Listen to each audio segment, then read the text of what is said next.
Welcome to the general overview video of Build A.1 for my NEA Python project.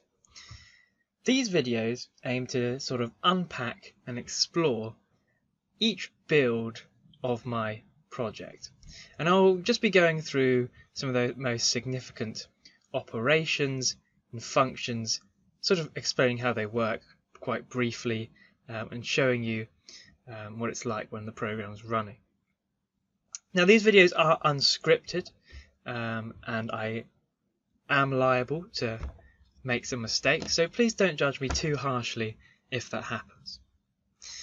Now, this particular program is quite pathetic by comparison to my later builds, which are excess of 2,000 lines, whereas this one, if we see, is about 25 lines. I am including spaces, obviously, but with my final program it was over 2,000 lines. So this one is definitely far inferior to that, and not very sophisticated at all.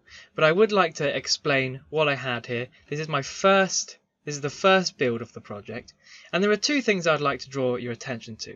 The first one is this user constructor, where we construct and initialize and define everything that's going on within the user class. And not much is actually happening here. Two main things. We just give the user object, we'll give it a name attribute and a password attribute, but that's about it for now. There's no functions except from the initialization, but that doesn't really count, and that's it. So we don't need to discuss that, because if we look at the main program, that is imported at the top. The user enters their desired username and password, and then the object is created. Current user is the object, but that's not referenced at all later in the program. So really unpacking the constructor would be a waste of time at this stage. So we're going to look at primarily the file handling process just below that. So we'll close this and we'll explore this part. Now, the program is going to initially try to read from a whitelist file. Now, the whitelist file is going to be instrumental in deciding which users are registered with the program and which are not, just like you would expect from a normal whitelist file. Now, because one might be opening this program on a machine without the file already created, we run an exception if the file isn't found to create the file. It's the safest option because it means there'll always be a file. If there's no file, it creates it, and if there is, it's great, it can continue.